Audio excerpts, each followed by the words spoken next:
जानबूझ करके पीडीए परिवार को और खासकर आदरणीय रामजिया सुमन जी को अपमानित करने के लिए काम किया, समाज में जहर घोल दे इसलिए काम किया गया था, अपनी नाकामियों को छिपा ले इसलिए काम किया गया था। आज के लोकतांत्रिक देश में कोई नंगी तलवारें नहीं घुमा सकता। महाप्रताप जयंती के शुभ अवसर पर सम्मान में हम लोगों ने एक दिन का अवकाश दिया था, जयंती के अवसर पर छुट्टी की थी।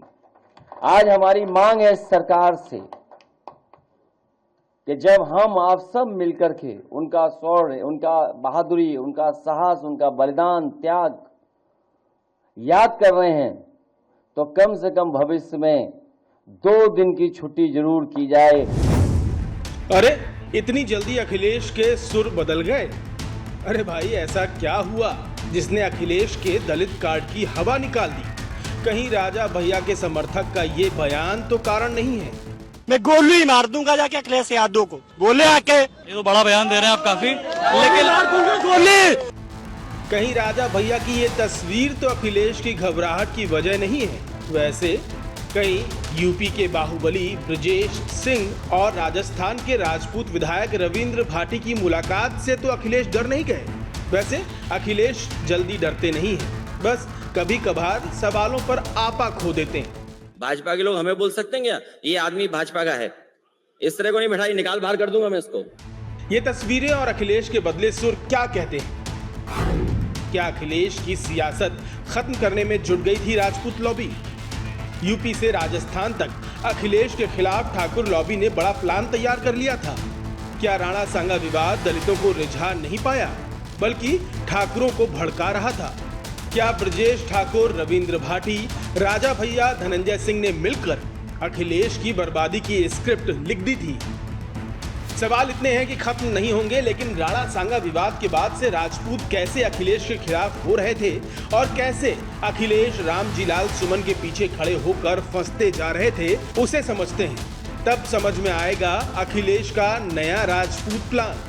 राणा सांगा पर टिप्पणी के बाद राजपूतों की करणी सेना ने रामजीलाल सुमन के खिलाफ मोर्चा खोल दिया, बुलडोजर लेकर उनके घर तक पहुंच गए, लेकिन रामजीलाल सुमन ने माफी नहीं मांगी।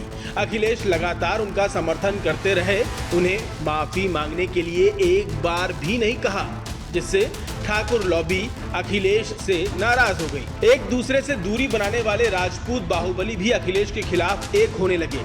सबसे पहले राजा भैया और धनंजय सिंह की मुलाकात की खबरें आई, और जो अवध से पूर्वांचल तक अखिलेश के खिलाफ माहौल बनाने के लिए काफी था।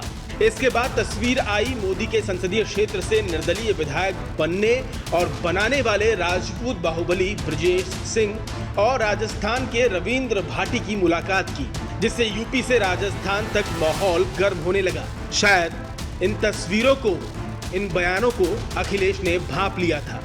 अगर अखिलेश महाराणा प्रताप की जयंती पर इस विवाद को पूर्ण विराम नहीं देते तो नतीजा भारी पड़ सकता था। क्या होता ये जानने से पहले ये जान लीजिए कि ब्रजेश सिंह और रविंद्र भाटी हैं कौन और उनकी ताकत क्या है। ब्रजेश सिंह यूपी के माफिया और बाहुबली हैं। वाराणसी के एमएलसी रह चुके हैं और अभी पत्नी निर्दलीय विधायक हैं। भाई उदयनाथ सिंह 2 बार एमएलसी रह चुके हैं। भतीजे सुशील सिंह चंदौली की सैयद राजा सीट से बीजेपी के विधायक हैं। ब्रजेश सिंह पर कई आपराधिक मामले दर्ज हैं।